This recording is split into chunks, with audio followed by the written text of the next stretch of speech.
the mobilization of the planet from the spirit of self-intensification.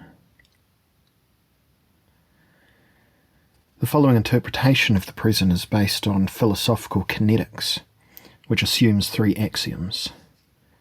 First, that we move in a world that is itself in motion.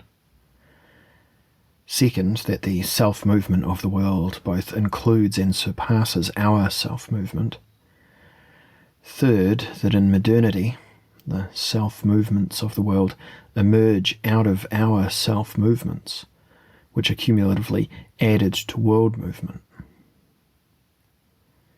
From these axioms, we can more or less completely develop the relationship between the old world, the modern world, and the postmodern world.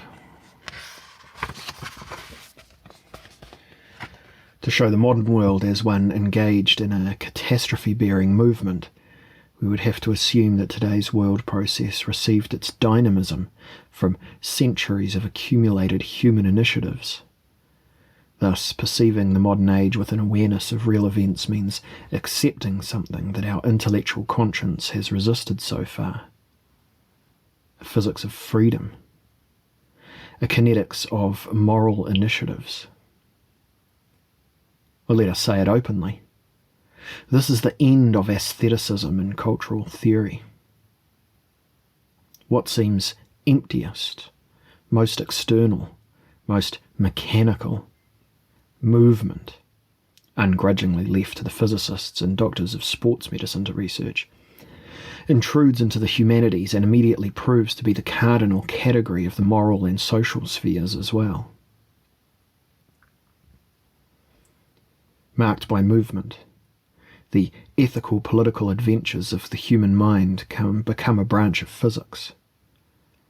While everywhere in the West ethics commissions hold their meetings, while people of goodwill sacrifice their weekends in order to discuss the principles of a new morality in idyllically located evangelical academies and political study centres, modernity's best-kept secret seeps out of the studios of hermetic and philosophical fundamental research into the open. What nobody really wanted to know becomes increasingly evident. What nobody welcomed as an insight forces itself into our thoughts with a local rigour that is altogether infuriating. Once spoken aloud, the revealed secret makes us wonder why something so obvious has not been brought to our attention long ago. With some urbanists and a few military people who like to speculate knew it first. Dodgy philosophers who mistrusted modernity adopted the matter. The wild eccentrics in the theory scenes of big cities jumped on the bandwagon. A few mundane feature articles in the culture and arts pages of newspapers and magazines took up the issue. Soon, many will claim that they have always known it. Known what then? Well, the trivial fact that kinetics is the ethics of modernity. The worrisome and even obscene nature of this emerging fact is only partially alleviated by relating it to well-known doctrines of progress. There, the liaison between kinetics and morality still seem to be controlled morally. Indeed, modernity has also been defined in kinetic terms since the beginning, having had its manner of execution and realization determined to be progressive and forward-thinking. Progress is the concept of movement, in which the ethical kinetic self-awareness of modernity is both expressed and concealed to the highest degree. If we are talking about progress, what we really mean is the kinetic and kinesthetic ground motive of a modernity that only aims to remove the limits of human self-movement. Initially we assumed, both rightly and wrongly, that progress is a moral initiative, which would not rest until it actualized its goals of self-improvement. Pardon me, actualized its goals of improvement. The experience of a true progress entails that a worthwhile human initiative stems from within itself, bursts the bounds of its previous mobility, widens its circle of influence, and brings itself to the fore in good conscience vis-a-vis both its inner inhibitions and outside resistance. The current epoch has expressed its kinetic self-conception in doctrines of progress in the fields of politics, technology, and the philosophy of history. But it never revealed its secret tendency to take moral motives seriously only in their capacity as motors for external movement. Part of the essence of progressive processes is that they begin with ethical initiatives so that they can continue in their kinetic momentum alone. One of the great secrets of quote-unquote progress still remains. How could it, at its onset, fuse mores and physics, motives and movement into an effective unit? The secret leads us to the active centre of what modern philosophy calls subjectivity. The essence of subjectivity is inseparable from the mysterious force that expresses itself as the ability to initiate new chains of movement, which we label, quote-unquote, actions. If something like progress really exists, then it does so because movements that originate in subjectivity undeniably occur. Whenever the thought of progress goes through the mind of a subject, the self-igniting mechanism within that thought already initiates progress-like self-movements. The person who truly knows what progress is already moves within what has been conceptualized. They know it because they have already progressed and continue to progress further. The person who grasps modernity can only grasp it on the basis of this self-igniting self-movement, without which modernity would not exist. Already in their self-creation, they must have taken a good step forward, the very step that continues to be the very kinetic element of further progress. Progress is initiated by this step into a second step, one that performs its own self-introduction in order to then surpass itself. This is why the notion of progress does not signify a mere change of location, where an agent moves from point A to point B. A quote-unquote step is essentially only progressive if it leads to an increase in the quote-unquote ability to take steps. This provides us with the formula of the modernizing process. Progress is movement towards movement, movement towards greater movement, and movement towards an increased ability to move. In modernity, ethics can directly emerge from kinetics only due to the validity of this formula. Ethical imperatives of the modern kind no longer exist, unless they are also simultaneously kinetic impulses. The categorical impulse of modernity is, in order to continuously exert ourselves as progressive beings, we should overcome all situations in which humans are constricted in their movements, stuck within themselves, without freedom and pitiful.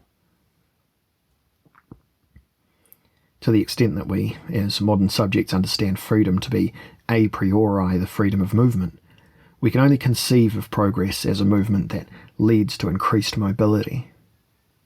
In their physical sense, free movements are always steps towards freedom of movement. Even when we speak of self-determination, we really always mean self-movement.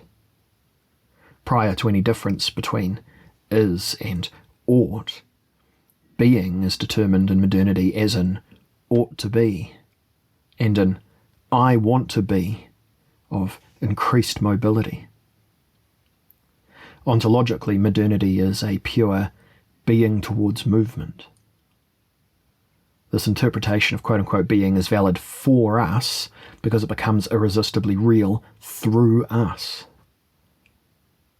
It is irresistibly valid because it is immune to backlash and morally ruinous for any negation of it.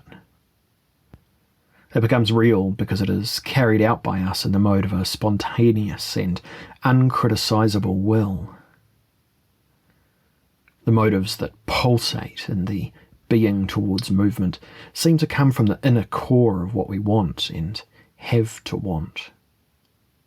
If the fundamental process of modernity indeed advertises itself as the quote-unquote self-freeing movement of humankind, then it is a process that we do not utterly wish to reject, and a movement that we absolutely cannot make. A moral kinetic automatism seems to be at work here, one that makes us not only condemned to be free, but also to be in constant free movement. If we visualize the great revolutions of the modern world as occurring on the scale of our own lives, we notice a profound contradiction in our steps towards a higher degree of movement. To be sure, the thrusts towards movement of modern generations have provided us with enormous leeway in numerous fields. What members of the modern bourgeoisie have been able to attain within the span of hardly 2 centuries with respect to mobility in the field of politics, economy, language, information, traffic, expression, and sexuality borders on the miraculous. Herein a kinetic modern tradition becomes evident, regardless of how questionable the possibility of its continuation may be. But instead of guiding the agents of modernity to spirited mobility, most of the steps of progress have immediately led to new kinds of forced movements which compete with the most stifling endings of pre-modern times in their depth of alienation and misery.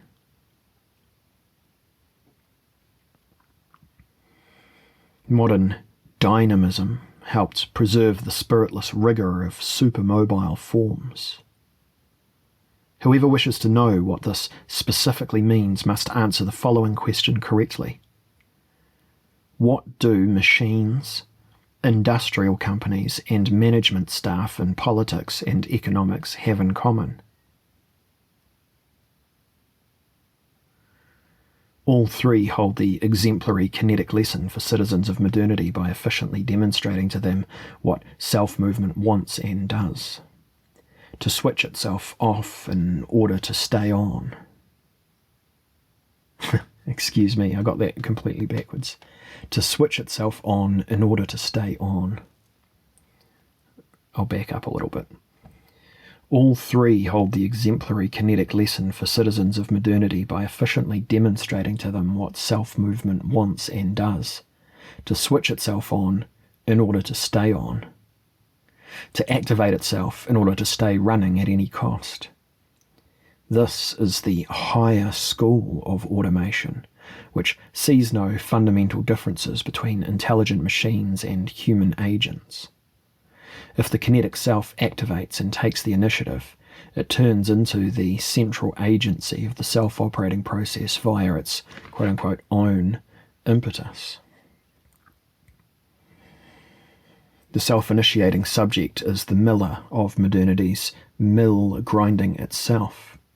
This is what the poet Novalis, in his 1799 essay, Christendom or Europe, quote-unquote Christendom or Europe, called the principle of movement of the then activated human nature factory that gained momentum through prosaic, self-motivating entrepreneurial types: Protestants, Brits, Prussians, and professors.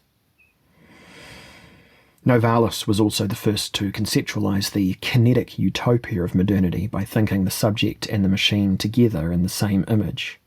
The quote-unquote mill of itself is the true quote-unquote perpetuum mobile, that is, driven by the stream of chance and floating on it, uniting the two kinds of movement, endogenous self-movement and exogenous foreign movement, into a consolidated motion. A motion whose dynamism is admittedly also its bleakness.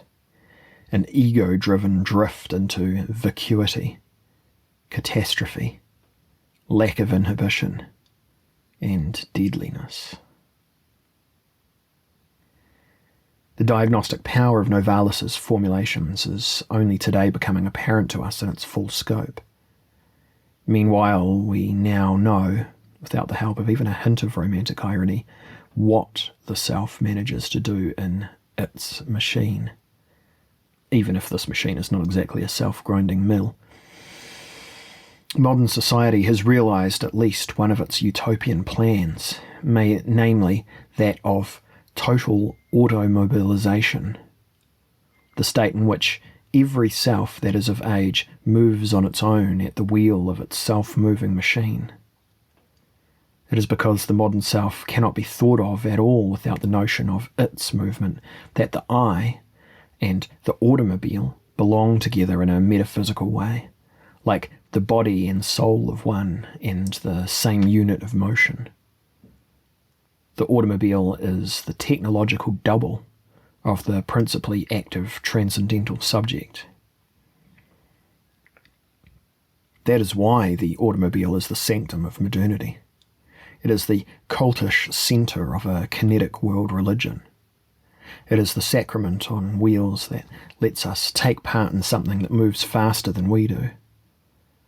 A person who drives a car gets closer to the numinous and feels how their small self expands to a higher level that makes the total world of highways into a home for us and makes us aware that we are called to something more than a half-animal pedestrian life.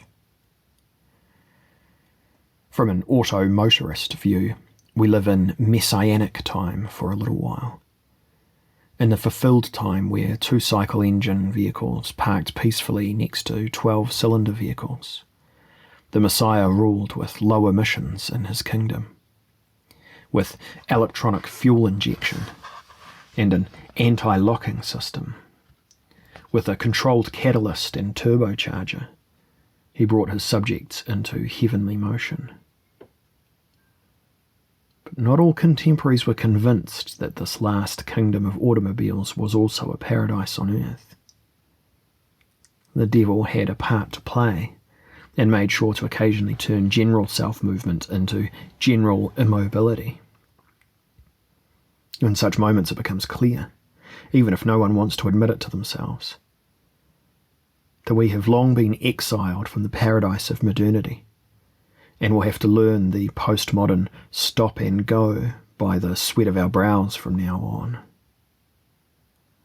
The large-scale traffic jams on the summer highways of Central Europe, and the legendary power outages in New York that can make us feel nostalgic, are thus phenomena of historico-philosophical importance, and even have a religio-historical significance.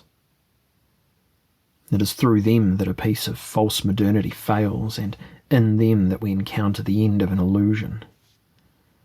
They are the kinetic Good Friday, when all hope for redemption through exhilaration becomes lost.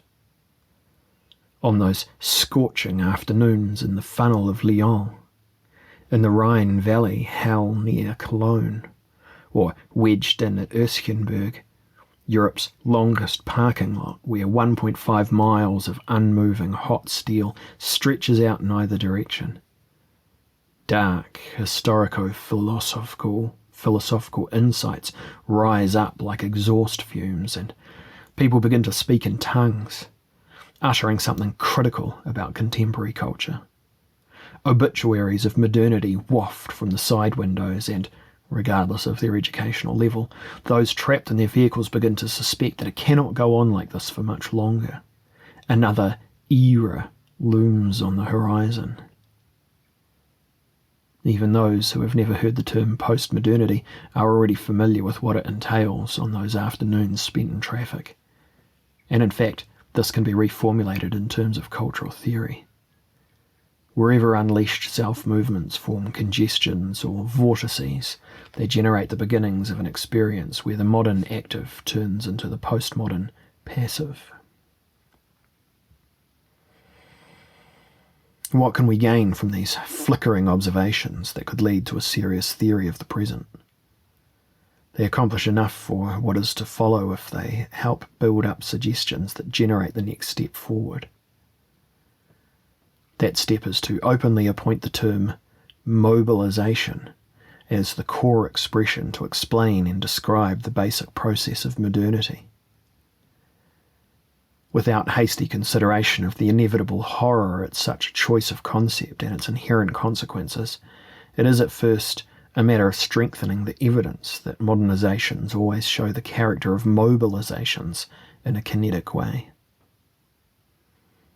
Now, of course, one could proceed inductively and discreetly with so-called infantry methods, collecting countless peripheral descriptions of the current status lapsus quo, of the processes in the bio and noosphere in a slow accumulation of evidence. The number of revenue billionaires is multiplying. The butterflies of our childhoods are no longer there. The trajectories of long-distance tourism and arms budgets are showing a significant upward trend.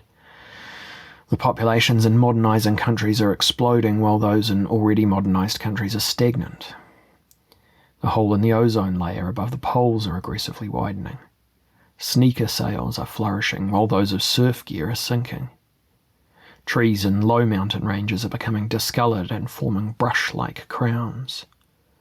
South African fruit can presently be found at Bavarian Sunday markets, and airtime of Soviet nuclear bullets is 120 seconds from the Urals to Bad Godesberg, and so on.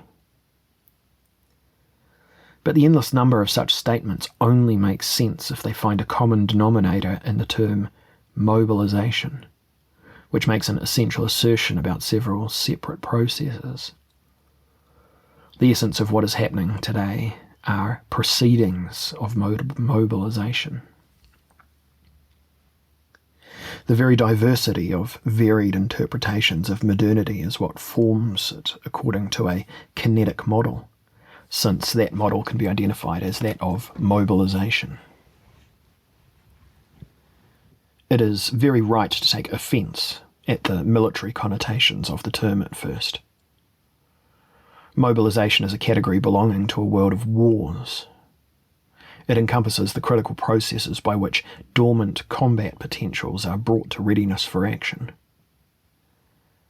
The aversion towards the concept referred to by the term, and even more so the disgust towards the actual procedure, must not make us blind to the fact that the kinetic foundational model of this process, as self-actualization for deployment, is by no means specific only to the military, but rather expresses the foundational principle of modern self-moving enterprises as a whole.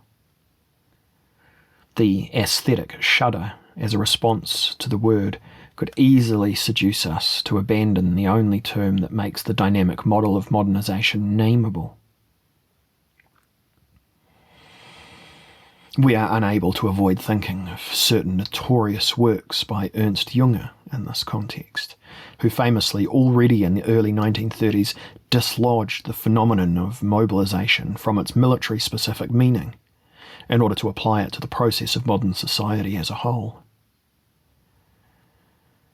For half a century now, these statements have been lying on the trash heap of intellectual history, unused, scandal-ridden, unacceptable, but above all, untested, hated rather than refuted, unchosen rather than outdated.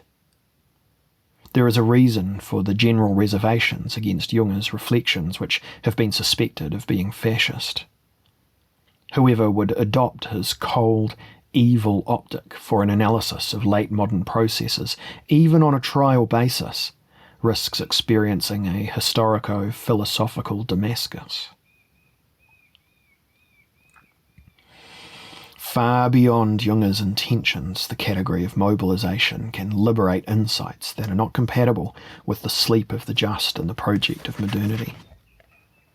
The ominous formula of total mobilization prepares the still scandalous and yes, even almost unbearable realization that a political, kinetic, fundamental process exists in the modern world whose tendency is to de facto neutralize the morally important difference between work and war, and increasingly override the once existing distinction between rest position and deployment. This is precisely the uncanny process of mobilization.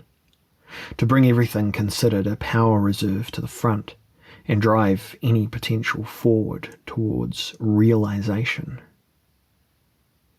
Junge is that evil man whom we will always quote from a great distance, though of course never without respect for his perceptual capacity. But his exercises generated a previously unobtained definition of modern technology as the, quote, mobilization of the planet via the figure of the worker, end quote. Of course, the latter does not describe the Marxist subject of history, the proletariat, but rather the planetary subject of mobilization, trembling from overfitness, the pain-hardened, matter-of-fact, high-performance type in his dedicated effort to the self-exalting, readying, forward and perhaps future-looking action system, whether we call it a company, class, people, nation, bloc or country, is already irrelevant on this level of action.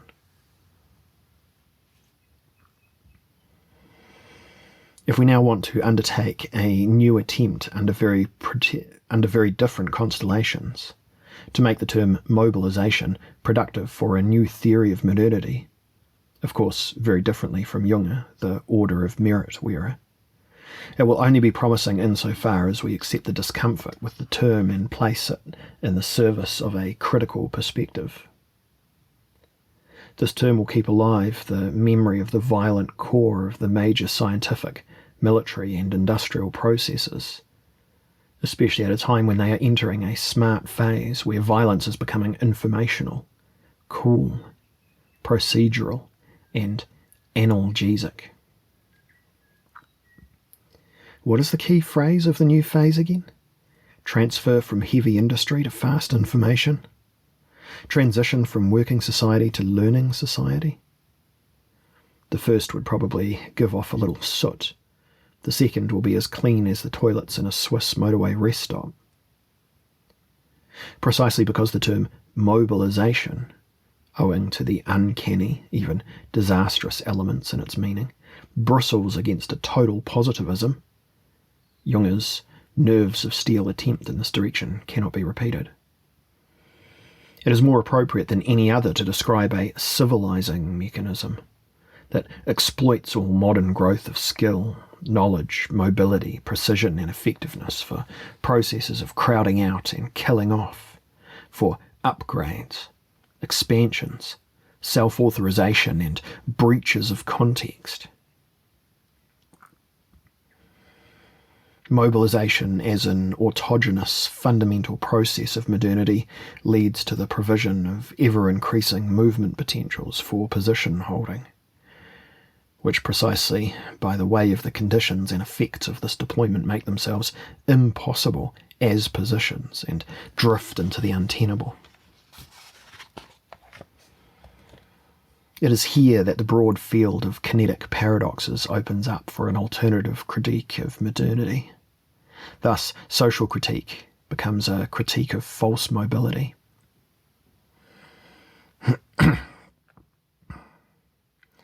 If, after the debacle of Marxism and the ambiguous fading away of the Frankfurt schools, there can still be a third version of critical theory of a sophisticated kind, then it is probably only in the form of a critical theory of movement. If it is to be accurate, its therapeutic criteria would consist of the difference between correct movement and false mobilization. Its claim to truth would rest on the recognition that a kinetic spectrum exists that reaches from physiology all the way to politics.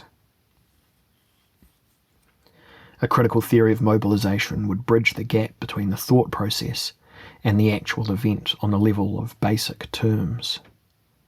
There would no longer be any outside thinking.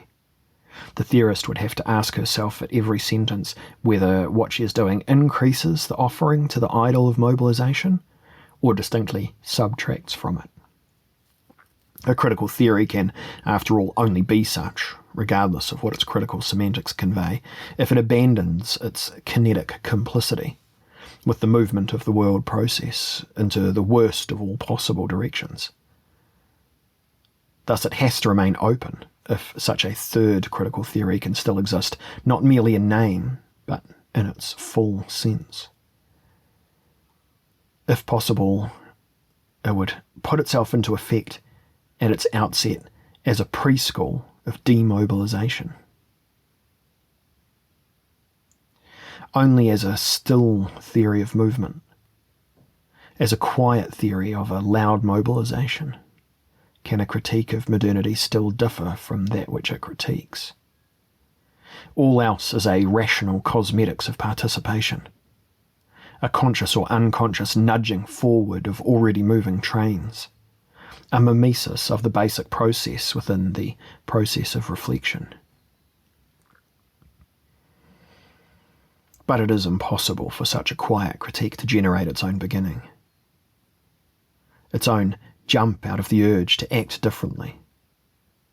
The fact that it cannot do so is one of the riddles that are concealed in the ubiquitous postmodernist babble, because whatever wishes to come after modernity would have to have gone through such a critique and have brought it to an end. No human being can claim that this is indeed the case with him in any significant way.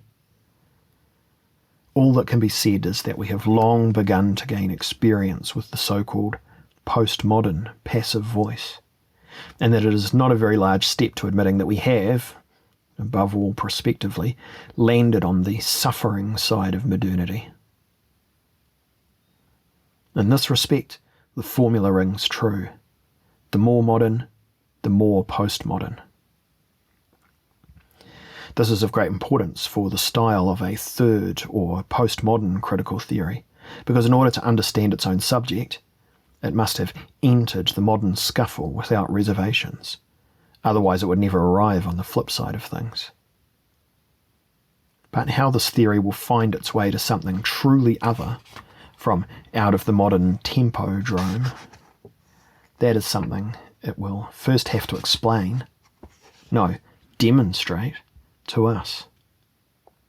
The question of the possibility of an actually different third critical theory thus boils down to the classic riddle of how a quiet in the eye of the storm is possible for being so thoroughly condemned to action. One can now understand what it is exactly that the reminder of movement brings us. We get closer to an epistemological abyss, where a theory without wisdom is no longer useful, even as a theory. Should kinetics, of all things, become a school of serenity? We can hardly imagine that physicists and metaphysicists would have to say that. Whatever their objections may be, this is where our entry into the investigation on the passive side of strong self-mobilizations ought to begin. An investigation into the process and progress of that which we have set in motion to speed over and past us. We ask, taking into account what happened, what it was that occurred so differently from what we planned. It turned out so very differently than expected. But what else could we have expected?